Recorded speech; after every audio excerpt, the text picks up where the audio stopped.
सृष्टि बचपन से ही दिखने में सुंदर नहीं थी, लेकिन अमीर बाप की बेटी सृष्टि पर उसकी माँ जान छिड़कती। मेरी बेटी कितनी प्यारी है। भगवान सबको सृष्टि जैसी बेटी दे। सृष्टि धीरे धीरे बड़ी होती है। एक दिन सृष्टि की सहेली कहती है, तू दिखने में कितनी अजीब सी है, लेकिन मैं जानती हूँ हम सब में सबसे अच्छी शादी तो तेरी ही होगी। तेरे पापा अमीर जो हैं। और बता नहीं सकते यार, दहेज तो हर कोई देता है, ये क्या ज्यादा ले जाएगी अपने पति के लिए? अरे बड़े शहर में कोठी है इसके पापा की। अरे पापा की है ना, कौन सी इसकी है? इसकी होती तब तो कोई भी लड़का इससे शादी कर लेता। अरे पापा की मतलब पापा की है तो मेरी ही है ना? किसने कहा? अब तेरी तो तब होगी ना जब तेरा भाई ना हो। वैसे भी शादी के बाद सारी प्रॉपर्टी भाई के नाम होती है।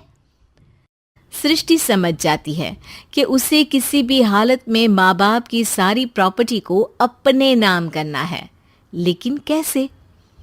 एक दिन सृष्टि का भाई शीनू कहता है, बहन क्या कर रही है? तुझसे एक बात करनी है। अरे हाँ हाँ करना, मैं तो तेरी बहन हूँ। बहन मेरी लाइफ में ना एक लड़की है, बहुत अच्छी है।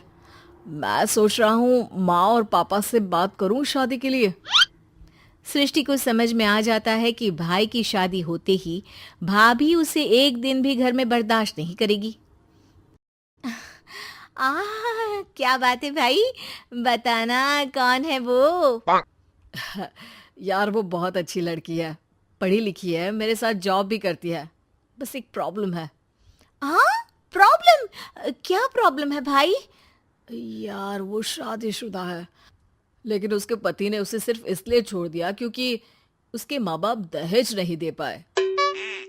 सृष्टि ये सुनकर न जाने क्यों खुश हो जाती है। अरे भाई तो क्या हुआ, लड़की तुझे तो पसंद है ना?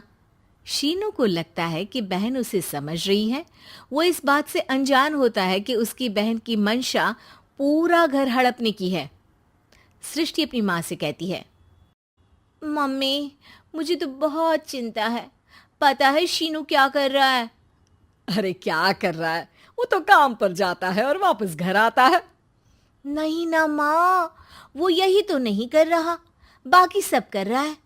आपको पता है उससे प्यार है, और वो भी एक शादीशुदा लड़की से। हैं? ये क्या हो गया? मैं सोसाइटी में क्या मुंह दिखाऊंगी? अरे तेरे पापा तो यही कहेंगे कि मैंने ही उसे बिगाड़ दिया है। माँ देखो, मेरी बात मानो, पापा पर भी विश्वास करने की जरूरत नहीं है। अब आप ही बताओ, पापा इतनी देर घर के बाहर रहते हैं क्यों? बोलो। अरे बेटा वो तो नौकरी करते हैं ना। तू बहुत भोली है माँ। पापा का ऑफिस तो 7 बजे खत्म हो जाता है, लेकिन देखो कितनी देर से आते हैं। अरे नहीं नहीं बेटा, ऐसी कोई बात नहीं है। सृष्टि माँ को एक औरत से बात करते पिता की फोटो दिखाती है। देखो माँ, कैसे हैं पापा? मैं ना कहती थी कि पापा सही नहीं है। मैं तेरे पापा से बात करूंगी, दे फोटो मुझे। ओ माँ, वो तो डिलीट हो गई। लेकिन चल, तूने तो देख लिया ना। पापा से बाद में बात कर लेना, और हाँ, मेरा नाम बिल्कुल मत लेना। हाँ माँ। अब क्या था, सृष्टि के माँ और पिता के बीच झगड़ा होना शुरू हो जाता है।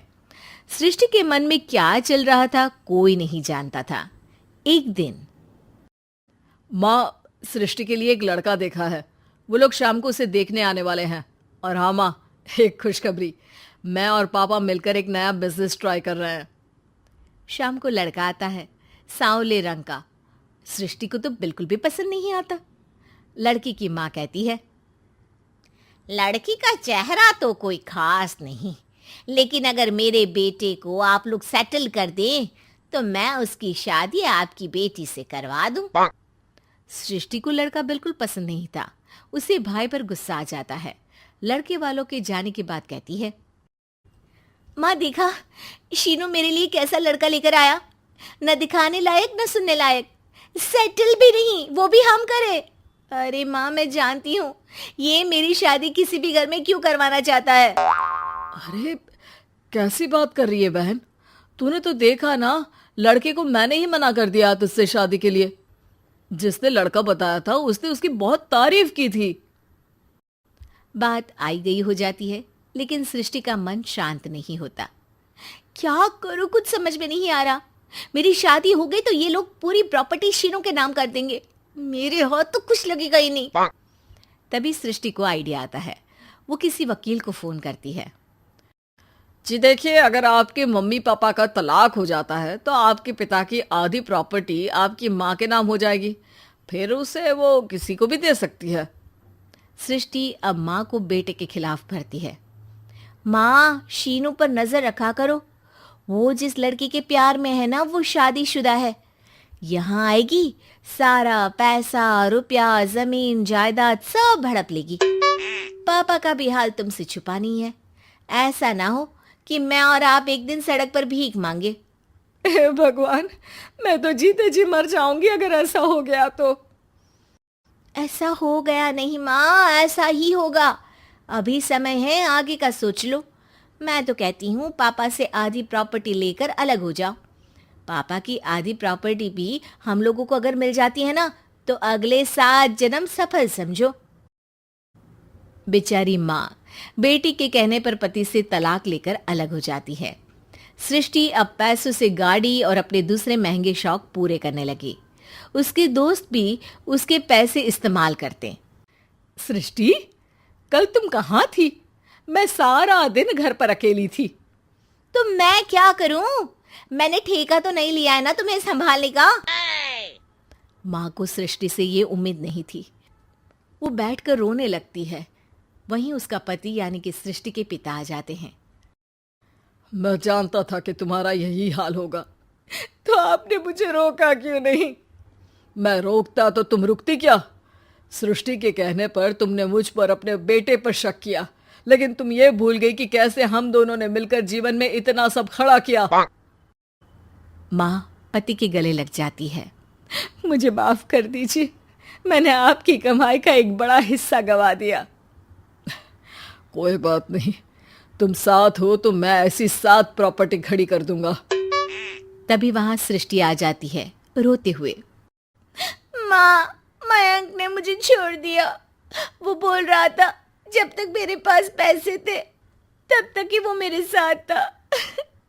पापा, माँ, मुझे माफ कर दीजिए।